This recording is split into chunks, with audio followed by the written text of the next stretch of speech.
र यसरी उपदेश सुन्नु नपाएर पनि परिचय नपाउने ज्ञानी गुणी भाग्यमानी मानिसहरू पनि मुक्तिको अवस्थादेखि टाढिएर संसारमै अल्मलिएर भट्किरहेका हुन्छन्।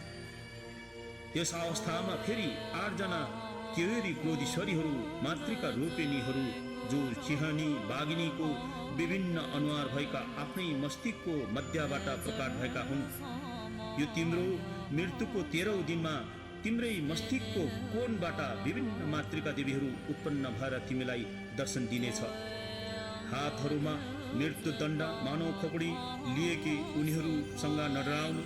तिम्रो मस्तिष्कको सबै कोणहरू पहेँलो रङको सौरेणी देवी, रातो वर्णको प्रमोदकारी देवी बेताली देवी, नीलो वर्णको पहेँलो वर्णको उकासी देवी, हातमा जनावरको आन्द्रा लिएको लासहरू खाँदै गरेको हरियो वर्णको कस्मारी देवी, हल्का पहेँलो वर्णको चण्डाली देवी, लासलाई काँधमा बोकिरहेकी ती लासका मासुहरू खाइरहेकी, नीलो वर्णको शमशानी देवी, पशुहरूलाई वध गर्ने पुरुषहरूलाई मुर्दालाई काटिरहेको मुद्रामा तिमीले दर्शन पाउनेछौ।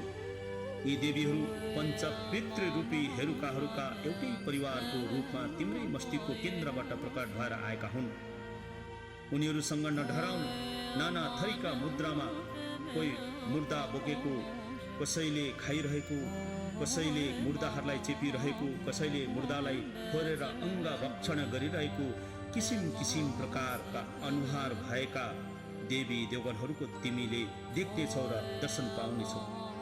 यसै कारण तिमी नडराउनु। जे जति दृश्यहरू उत्पन्न भएर दर्शन दिन्छन् तिनीहरू सबै तिम्रै चेतना शक्तिको आभासहरू र प्रतिबिम्बको रूपमा चिन्नुहोस्। यो तिम्रो मरणको 14 दिन हो, जब तिमीले उग्र रूपका ठुवाका भगवानहरूलाई तिमीले दर्शन गरिसक्यौ अनि ती ठुवाका अथवा क्रोध रुद्र देवगणहरूले तिमीलाई दर्शन दिइसकेका थियो। र अब तिम्रो यो 14औं दिनको अन्तको दिन हो, जहाँ तिमीले 100 जना शान्ति र क्रोधका भगवानहरूलाई सम्पन्न सबै भगवानहरूलाई दर्शनको अन्तको दिन आइसकेको छ। र यो 14 दिनको दिनमा 4 जना नारी द्वारपालहरू विभिन्न रूप र रङ्गहरूमा अनि नाना प्रकारको मुद्रामा दर्शन पाउनेछौ। 28 जना उग्र रूप धारण गर्ने क्रोधीश्वरी देवीहरू, नाना प्रकारका नाम भएका उग्र देवी राक्षसनीको अनुहार जस्तो भएका रूपहरू, जस्तै प्रजापन्नी, कुमारी, इन्द्रेणी, अनन्दी, भृङ्गारी, अमृता, रातो चन्द्रिका, दण्डेनी आदि देवीहरूले तिमीलाई दर्शन दिइरहेको छ। र ती भाकृता देवीहरू गिद्धको शिर अनुहार भएकी, हातमा गदा धारण गरेकी, नन्दिनी रातो वर्णकी घोडाको टाउको र अनुहार भएकी, हातमा विशाल मुर्दाको धड धारण गरेकी, महाबला रातै वर्णकी गरुडको टाउको र अनुहार भएकी, हातमा गदा बोकेकी, राक्षसिनी कुकुरको टाउको र मुखकृति भएकी, हातमा वज्र धारण गरेकी, कामिनी रातै वर्णकी, कनक पंक्षी सुन्यौली चराको टाउको र अनुहार भएकी, दुईटै हातले धनु बाण धारण गरेकी, धन रक्षिता हरियो वर्णकी, मृगको टाउको र अनुहार भएकी, हातमा कलाश धारण गरेकी, मुद्रामा देवीहरू पश्चिमी क्षेत्रबाट आएकी यी 6 जना योगिनीहरू तपाईँका मस्तिष्कको केन्द्र बिन्दुबाट प्रकट भएर दर्शन दिइरहेको छ। अन्त तिमीहरू उनीहरूसँग एकदमै नडराउने कोसिस गर्नुपर्छ, किनकि तिम्रो कुनै पनि अङ्गहरूमा कर्म इन्द्रिय ज्ञानेन्द्रियहरू कुनै हुँदैनन्, तत्त्वहरू कुनै छैनन्। र त्यसैले तिमी एउटा केवल आत्मा संचेतना र यो मनोकाय मात्रै छ। अब उत्तर दिशाको क्षेत्रबाट पावनी देवी नीलो वर्णमा सर्पको टाउको र मुखकृति भएकी, हातमा ध्वजा लहराउँदै बोकेकी, हिमालय देवी रातो वर्णमा जङ्गली बाख्राको टाउको र मुखकृति भएकी, हातमा भाला धारण गरेकी, र यसरी हातमा सर्पका पासहरू, नाना थरीका हात हतियार र नाना प्रकारको जनावरको टाउको भएको मुद्रामा तिमीले दर्शन पाउनेछौ। र यसरी उत्तरी क्षेत्रबाट प्रकट भएकी 6 जना योगिनीहरू तपाईँकै अथवा तिम्रो मस्तिष्कको केन्द्र बिन्दुदेखि सृष्टि भएर तिमीलाई दर्शन दिइरहेको अनुभव गर्नु। तिमीलाई यिनीहरूदेखि एकदमै भयभीत र नडराउने कोसिस गर्नु। र 4 जना द्वारपालिका योगिनीहरू पनि तिम्रो मन मस्तिष्कको केन्द्र बिन्दुदेखि निस्केर तिमीलाई दर्शन दिनेछन्। जस्तै पूर्व दिशाबाट वज्रबराही कोइली चराको टाउको भएको अनि मुखाकृति भएकी, हातमा फलामको अङ्कुशे धारण गरेको, पश्चिम दिशाबाट रातो रङकी वज्रादेवी सिंहको शरीर र अनुहार भएको, हातमा फलामकै साङ्ली धारण गरेको, उत्तर दिशादेखि निकुर हरियो रङकी वज्रादेवी सर्पको टाउको र अनुहार भएकी, हातमा घण्टी धारण गरेको, अनि दक्षिण दिशादेखि पहेँलो वर्णकी वज्रदेवी बाख्राको टाउको र अनुहार भएकी, हातमा पाशु ग्रहण गरेको मुद्रामा उत्पन्न भएर दर्शन दिनेछन्। यसरी चारैजना द्वारपालिका योगिनीहरू पनि तिम्रै मस्तिष्कको भित्री अंशबाट सृष्टि भएर प्रत्यक्ष दर्शन दिएका हुन्छन्। अन्त यिनीहरूसँग एकदमै नडराउने, आतंक नहुने र भयभीत नहुने तिमीले चित्तको मनलाई एकाग्र गर। यस प्रकारले पूर्व क्षेत्रबाट 6, दक्षिण क्षेत्रबाट 6 जना, पश्चिम दिशाबाट 6 जना, अनि उत्तर दिशाको क्षेत्रबाट 6 जना, अनि 4 जना द्वारपालिका योगिनीहरू समेत जम्मा 28 जना क्रोधीश्वरी देवीहरू पनि उग्र रूप धारण गर्ने हेरुका देवगण स्वयंभू देवकायाहरूको आफ्नै शक्तिबाट उत्पन्न भएर आएका हुन्छन्। र तिम्रो मरणपछि चारैतिर शून्य नै शून्य देख्नुहुनेछ, र त्यस शून्यताबाट भगवान बुद्धत्वको ज्ञान प्राप्ति हुन्छ। त्यस ज्ञान शक्तिबाट शान्ति रूप धारण गर्ने देवी देवताको दर्शन हुन्छ, अनि अन्तर्भावको सङ्कटमय परिस्थितिबाट पार हुने बेलामा त्यही बुद्धत्व ज्ञान शक्तिदेखि उग्र रूप धारण गर्ने देवी देवताहरूको पनि दर्शन हुनेछ। तपाईँले त्यही दुवै अवस्थाका देवी देवताहरूलाई उनीहरूका रूप भनेर चिन्न सक्नुपर्छ। आफ्नै मस्तिष्कको केन्द्र बिन्दुबाट 58 प्रकारका हेरुका देवगणहरू अथवा ठुवाका भगवानहरू आफ्नो विभिन्न रूप आकृति र रङ लिएर तपाईँको अथवा तिम्रो अगाडि दर्शन दिन्छन्, तर ती सबै आफ्नै ज्ञान शक्तिका प्रतीक या प्रतिरूपहरू भन्ने जानेपछि उनीहरूकै हेरुका कायामा विलिन भएर बुद्धत्व प्राप्त गर्न सक्नेछ। यिनीहरूलाई तिमीले अब पनि चिन्न सक्नु भएन र हेरुका देवगणदेखि भयभीत भएर भाग्नु भयो भने फेरि पनि तिमीले दुःखको सामना गर्नुपर्नेछ। यी हेरुका देवताहरू तपाईँलाई यामदूत जस्तो भयङ्कर देख्नुहुनेछ, कारण यिनीहरू वास्तवमा भयानक नै हुने गर्छन्। उनीहरूदेखि डराउनु हुनेछ, भयभीत बन्नुहुनेछ, उनीहरूको आतङ्कले मन छिया पार्ने छ, अनि तपाईँ फेरि यही संसारमा नाना प्रकारको कष्ट भोगेर भट्किरहेको हुनुपर्नेछ। शान्त र उग्र रूप लिने अथवा शिवा र ठुवाको देवी देवताहरूको रूप यति ठुलो ठुलो हुन्छन् कि यी रूपहरूले आकाशलाई ढाकेको जस्तो लाग्नेछ। मध्यम वर्गको देवी देवगणहरूको रूप र आकार त सुमेरु पर्वतको जस्तो अग्लो र विशाल हुने गर्छ। अन्तिम वर्ग अथवा न्यूनतम देवी देवगणहरूको रूप र आकारहरू पनि तिम्रो रूप र आकार भन्दा 18 गुणा ठुला हुनेछ। तिमी उनीहरूदेखि डराउने काम छैन। बाहिरपट्टिको परिमण्डल र स्वत परिमण्डलको ज्योति र काया रूपमा प्रकट हुने प्रतिरूप यहाँ आवासहरू आफ्नै चेतना शक्तिको रङ्ग रूपमा चिन्न सक्नु भए ती ज्योति र कायाहरूमा विलिन भएर तपाईँले बुद्धत्व प्राप्त गर्न सक्नेछ। तिमीले आतंक, भय र त्रास निर्माण गर्ने कुनै पनि दृश्य देख्नु भए त्यसलाई आफ्नै पूर्व आवास या प्रतिबिम्बको रूपमा चिन्नु सक्नुहोस्। यो आफ्नो मरणकालको आफ्नै एउटा रूपको अङ्ग आकृति हो भनेर चिने तुरन्त बोधिसत्व प्राप्त गर्न सक्नुहुनेछ। यसमा किञ्चित पनि शङ्का छैन। एकैछिनमा अभिसम्बोध तुरन्त मुक्ति जो शास्त्रमा भनिएको छ त्यो समय आइसकेको छ। यो तिम्रो मनमा स्मरण गर्नुहोस्। तिमीले आफ्नै प्रतिबिम्ब अथवा छायाहरू चिन्न सक्नु भएन भने शान्ति रूप धारण गर्ने सौम्य देवी देवगणहरूलाई पनि विशाल रूप धारण गरेका महाकालको रूप जस्तो देख्नुहुनेछ, अनि ती उग्र रूपधारी देवी देवगणहरूलाई भयानक डरलाग्दो यमराजका दूतहरू जस्तो भयङ्कर देख्नुहुनेछ। अन्त यस प्रकारको दृश्यले तिमीलाई यही संसारमा अल्मलिएर भट्किनु बाध्य गराउने अथवा त्यो बाध्यता गराउँछ। यदि तिमीले उनीहरूको रूपलाई चिन्न सक्नु भएन भने तिमीले आफ्नै ज्ञान शक्तिको प्रतिरूप या प्रतिबिम्बहरूलाई चिन्न सक्नु भएन भने बुद्ध वचन, सूत्र र तन्त्र विद्यामा जति नै ज्ञानी भए पनि केवल इच्छा मात्र राखेर धर्म कार्य गर्दैमा बुद्धत्व प्राप्त गर्न सक्नुहुन्छ। यदि तिमीले आफ्नो चेतना शक्तिको प्रतिबिम्ब या प्रतिरूपलाई राम्ररी चिन्न सक्नुभयो भने एउटै वाक्यले तिमीलाई बुद्धत्व प्राप्त गराउनेछ। उक्त आफ्नै स्वर, आवाज या प्रतिबिम्बहरू चिन्ह र शब्द मृत्यु भएको उपरान्त अन्तर्भाव अथवा भार्दोको सङ्कटपूर्ण परिस्थितिदेखि रक्षा गर्न आउने देवी देवगणहरूको स्वरूपलाई धर्मराज यामको विशालतम शरीर जस्तो जसले आकाश नै ढाकेको जस्तो देख्नुहुनेछ। मध्यम वर्गका देवी देवगणहरूको स्वरूपलाई सुमेरु पर्वतको बराबर भए परिमण्डललाई नै ढाकेको जस्तो देख्नुहुनेछ। अनि उनीहरूले माथिल्लो दाँतले मन्दिराको ओठ चेपेर चमचम सिसा जस्तो चम्किने दाँतहरू पारेर केश राशिलाई चुल्ठो बाँधेर विशाल भुँडी अथवा पेट भएका पातलो कम्बर हातहरूमा चम्किलो धारिलो अस्त्र धारण गरेको मुखबाट मार मार काटका शब्दहरूको ध्वनिमा कराउँदै कसैको हातमा मानव खोपडीको पात्रमा रगत पिउँदै मानव मस्तिष्कको गिदी निकालेर पान गर्दै गरेका मुर्दालाई चिरफाड गरेर आन्द्राहरू र कलेजाहरू निकालेर भक्षण गर्दै गरेका जस्तो भयङ्कर रूप र मुद्राहरूले चारै दिशाहरू भरिएको जस्तो देखिनेछ। तिमीले यस प्रकारको भयङ्कर र अद्भुत दृश्यहरू देखेर नडराउनुस्, आतङ्कित नबन्नुस्, कारण तपाईको शरीर त मात्रै संसारबाट उत्पन्न भएको मनैकाया हो। अन्त यो स्थूल शरीर मात्रै नष्ट हुन्छ, नाश हुन्छ, तर तिमी नष्ट हुनुहुन्न, तिमी नष्ट हुँदैन। तिमीलाई जति नै मारे काटे पनि तिमी मर्नु सक्दैन। तिमी त त्यो नश्वर शरीरको शून्य बिम्ब हुन्छ, त्यो शून्य बिम्ब हो जो कहिल्यै नष्ट हुँदैन। यसकारण उक्त सबै दृश्यहरू देखेर डराउने भयभीत हुने कुनै आवश्यकता छैन। त्यो तेजवी ज्योतिहरू यमराज र दूतहरू पनि केवल प्रतिबिम्बहरू हुन्। उनीहरूको कुनै स्थूल शरीर हुँदैन। अन्त कुनै शून्यदेखि अर्को शून्यको घात प्रतिघात हुँदैन। शून्यसँग शून्य ठोकिए शून्यकै सृष्टि हुन्छ।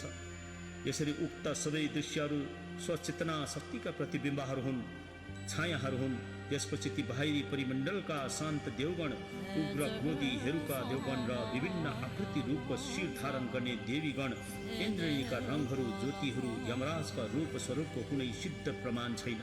यो कुरा निश्चित छ।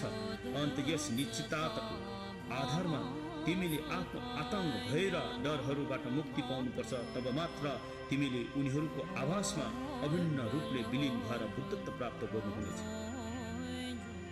यसरी तिमीले आफ्नो प्रतिबिम्बहरूलाई चिनेपछि आफै आप तिमीले मनमा यसरी सोच्नुहुनेछ, यिनीहरू सबै मेरै कुलदेवी देवताहरू अथवा इदामहरू हुन्। उनीहरू मलाई यस अन्तर्भावका सङ्कट र विपदहरूले भरिएको मार्गदेखि रक्षा गर्न आउनुभएका हुन्। म उनीहरूको शरणमा जान्छु भनेर तिमीले सोच्नुपर्छ। यसरी उनीहरूप्रति उन्मुख भएर मुक्तिको आशा राख्नुपर्छ। त्रिरत्नको विधि विधानहरूको अनुसरण गर्नुहोस्। तिमीले आफ्नो कुल देवी देवताहरूलाई स्मरण गर्नुपर्छ। जुन देवता र देवीको नाउँ तिमीलाई याद आउँछ उसैको नाउँ पुकारेर यसरी प्रार्थना गर्नुपर्छ। अन्तर्भाव अथवा सिठोको अवस्थामा अल्मलिएर म भट्किरहेको छु, मेरो सहायता गर्नुहोस्, मलाई कृपा दृष्टि प्रदान गर्नुहोस्, हे कुल देवता हिदामहरू हो, यसरी पुकारेर प्रार्थना गर्नुपर्छ। आफ्नो मूल गुरुको नाउँ पुकारेर यसरी भन्नुहोस्, म अन्तर्भावको सङ्कट र विपदमा भट्किरहेको छु, मेरो मद्दत गर्न आउनुहोस्। तपाईँको असीम अनुकम्पा दया म माथि भइरहोस्, हे गुरुदेव, यसरी पुकारेर प्रार्थना गर्नुपर्छ। र पूर्ण सहयोगिताको आशा राखेर हेरुका देवगणको प्रार्थना गर्नुपर्छ, अभ्यास गर्नुपर्छ। र प्रार्थनामा के भन्नुपर्छ भने, हे भगवान, असीम कुवासना र कुकर्मको प्रभावले यस भाव सगार रूपी संसारमा म भट्किरहेको बेलामा त्रास आतङ्क र भय बिनाको प्रकाशमान बाटोमा शान्त स्वरूपका देवगण र उग्र कोटी स्वभावका हेरुका देवगणले मलाई मार्गदर्शन गरी अगुवाई गर्नुहोस्। धत्येश्वरी क्रोधिनी देवीहरूले पछिल्लो हिस्साबाट मलाई सहायता गरी अन्तर्भावको भयानक यस सङ्कटपूर्ण मार्ग किचार पार गराउनुहोस् अनि सम्यक सम्बुद्ध परिमण्डलसम्म दया गरी मलाई पुर्याइदिनुहोस्। जब प्रियजन आफन्तहरूसँग बिछोडिएर एक्लै म भट्किरहेको बेलामा आफ्नै प्रतिबिम्ब र छायाहरू शून्यतामा उत्पन्न भई अन्यलमा पारी विपद र सङ्कटमा परेको बेलामा भगवान बुद्धको अपार अनुकम्पाको शक्तिले यहाँ अन्तर्भाव अथवा भार्दोको सङ्कटकालमा त्रास आतङ्क र भय उत्पन्न नहोस् मेरो मनमा। र त्यो सङ्चेतना आत्माले यसरी प्रार्थना गर्नुपर्छ, जब पद्म ज्ञानको ज्योति प्रखर उज्यालो छरेर उदय हुन्छ, यहाँ यो मेरै स्वरूप भनेर चिन्न सकूँ, म त्रास र आतङ्क बिना नै शान्त स्वरूपका देवी देवताहरू र उग्र रूपधारीहरूका देवी देवताहरूको काया स्वरूप प्रकट भएका बेला अभय र निडर बनु, विश्वास र आस्था प्राप्त गरेर अन्तर्भावको परिस्थितिलाई सरलतापूर्वक म बुझ्न र चिन्न सकूँ। जब दुष्कर्मको प्रभावको दुःख वेदनाको सागरमा डुबेको बेला मलाई उद्धार गरून् मेरो कुल देवताहरूले। जब धर्माताको स्वयंभूत ध्वनिहरूको उद्घोष हजारौँ मेघ गर्जनको बराबर भएर गर्जिएको बेला त्यो डरलाग्दो गर्ज ध्वनि शब्दहरू षडाक्षरी शब्दहरूमा परिवर्तित बनोस्। त्यो षडाक्षरी शब्दहरू ओम मानी पद्मे हुँ मन्त्र बनोस्। शरण बिनाको कर्म गर्दै भ्रममा परेको बेला भगवानको महाअनुकम्पले मेरो सुरक्षा गरोस्। कुकर्म र वासनाहरूको जालमा फँसेर दुःख र वेदना भोग्नु परेको बेलामा भगवानको अनुग्रहले मेरो चेतनामा सुख प्रभाव श्रद्धाको समाधि उदय होस्, मनमा शान्ति आओस्। हे भगवान, तपाईँको अनुग्रहको शक्तिले पञ्च महाभूत धातुमा पृथ्वी, वायु, जल, आगो र आकाशप्रति मेरो चेतनामा शत्रुको भावना नहोस्, तर यी सबै पञ्च कौलिक बुद्ध चित्रको स्वरूपमा दर्शन होस्। र यसरी तीव्र आशा अभिलाषा लिएर प्रार्थना गर्नुभएको भए सबै भय र आतङ्क मनबाट लुप्त भएर निश्चय नै सम्भवको कायको रूपमा बुद्धता प्राप्त गर्न सक्नेछ। यो अति नै निश्चित सम्झिनुहोस्, तर धैर्य धारण गर्नुपर्छ। उक्त प्रार्थनाहरूलाई कम्ती भन्दा कम्ती पनि हामीले 3 दिनसम्म यसलाई प्रार्थना गर्यौँ भने यसबाट हामीले पाउनुपर्ने लाभहरू अनि हामीले उद्धार र मोक्ष भन्ने कुराहरूलाई अति नै सरल प्रकारले प्राप्त गर्नेछौँ। र यो सिठोको जुन अघि प्रार्थनाहरू गरे अनि नलम प्राणीधनहरू र यो हामी जिउँदो हुँदाखेरि मात्र नभएर हामीले जिउँदो पश्चात हामी मर्छौँ, मरेपछि त्यो अवस्थामा जब हामी पुग्छौँ जहाँनिर हाम्रो भार्दो अन्तर्भावभित्र हाम्रो आत्मा चेतना अथवा संचेतना त्यहाँनिर प्रवेश हुन्छ। त्यो अवस्थामा हुने जुन त्यो अवस्थाहरू छ यहाँनिर सिठो अथवा अन्तर्भावभित्र यसरी वर्णन गरेका छन्। र यो सिठोलाई अथवा शान्ति रूप भएका भगवान र रुद्र क्रोध भएका भगवानहरू जम्मा 100 जना भगवानहरू यहाँ सिठोमा वर्णन गरेको छ। र यो वर्णन भगवान गुरु पद्मसम्भवले 8औं शताब्दीमा तिब्बतमा गएर यसरी प्रचलन अथवा प्रचार गर्नुभएको हो। र यो अति नै महान ग्रन्थ अनि जुन हामी मरे पश्चात हुने जुन दुःखहरू छन्, हामीले भोग्नुपर्ने आतङ्क त्रास र डरहरू छन्, त्यसलाई प्रहण गर्न सक्ने अथवा त्यो भय र त्रासहरूदेखि मुक्त हुने उपायहरू गुरु पद्मसम्भवले बताउनु भएका छन्।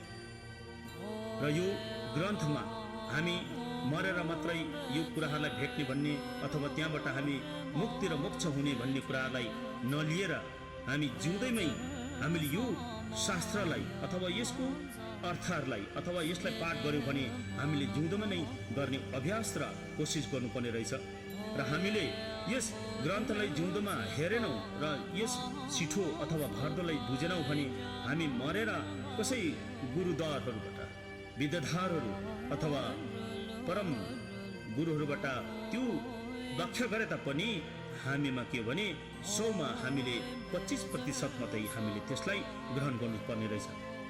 र हामीले जिउँदो हुँदाखेरि नै सम्पूर्ण पाठहरू आफैले नै पाठन गरेको र आफूले नजाने तापनि अति नै शुद्ध प्रकारले पढिदिने हितैषी साथी गुरु अथवा मित्रहरू छन्, उहाँहरूबाट पनि हामीले सुन्न पायौँ भने यो महाशुद्ध विमुक्तिको पाठहरू नियमित रूपले गरे हामीले त्यहाँबाट सम्पूर्ण रूपले त्यसलाई बुझेर हामी आउने जुन त्यो भार्दो अन्तर्भावमा चाहिँ हामी खसिनु नपर्ने त्यो उपायहरू यहाँनिर गुरु पद्मसम्भवले बताइदिनु भएको छ। र यसैले यो जुन गर्नुपर्ने सिठोको पूजाहरू, सिठोको पाठहरू र अन्तर्भावको जुन यो ग्रन्थहरू छन्, अन्तर्भावको जुन त्यो मरेर गएको दिनहरूमा जुन हामी 49 दिन भोग्नुपर्ने त्यो यात्राहरू छ, यसमा हामीले अति डरलाग्दोसँग भोग्नु नपर्ने, हामीले जिउँदोमै नै त्यो कुराहरूलाई जानेको छौँ भने यो 7 दिनको शान्ति भगवानहरूको डरलाग्दो रूप र अनि 8औँदेखि लिएर 14औँ दिनभित्र लिएको 58 जना उग्र रूप भएको देवगणहरूको त्यो महाविराट विशाल रूपहरूलाई हामीले हेर्दै डराउनु पर्ने हुँदैन रहेछ। र त्यो हामीले जिउँदै हुँदाखेरि नै त्यो रूपहरूलाई चिन्नु र जान्नु पर्ने रहेछ। र यसैले हामी यो जुन सिठोको पाठ अनि सिठोको जुन यहाँ मेलम गरियो अनि यसलाई जुन यो प्राणीधन मेलमहरू यहाँनिर गरियो र यसको प्रभाव अनि जुन यो सिठोको यहाँ व्याख्या गरियो अथवा यो यसको अर्थहरू यहाँनिर बताइयो र यसले सारा संसारको प्राणीहरूलाई कल्याण हुन सकोस् अनि जुन यो कल्याण मात्र नभएर यसमा सारा संसारको प्राणीहरू जहाँनिर देव असुर मनुष्य पशु प्रेत र नरकमा बसेका प्राणीहरू छन् र त्यो प्राणीहरूको हितको लागि यो अडियो क्यासेट अथवा आर्थिक सहयोगको लागि जेसेन थार्बलिङ सार्वजनिक बौद्ध गुम्बाको प्रयासमा सिठोको मेलम अथवा प्राणीधन साथै प्रवचन प्रस्तुत गरेका छौँ। हामीलाई आशा छ यस मेलम र बुद्ध बाणीले सबै मानव पशु प्रेत नरक अनि समस्त त्रिधातुका प्राणीहरूलाई कल्याण हुनेछ भनी हामी त्रिरत्नप्रति आस्था गर्दछौँ र यसैले यो सबैलाई कल्याण होस् र सबै प्राणीहरूले यो शास्त्रलाई सुनेर बुझेर सबै प्राणीहरू उद्धार र मोक्ष प्राप्त गरून् भनी हामी भगवान त्रिरत्नप्रति आशा राख्दै यो मेरो सिठोको प्रवचनलाई यहीँ राख्दछु। धन्यवाद। सोनमदे थम्जेसिक बन्ये तम्ना यम्बे दानम बम्जेसिक के गर्नसी बल डुबो येसी बेचोले डोकन डोल बराइसु।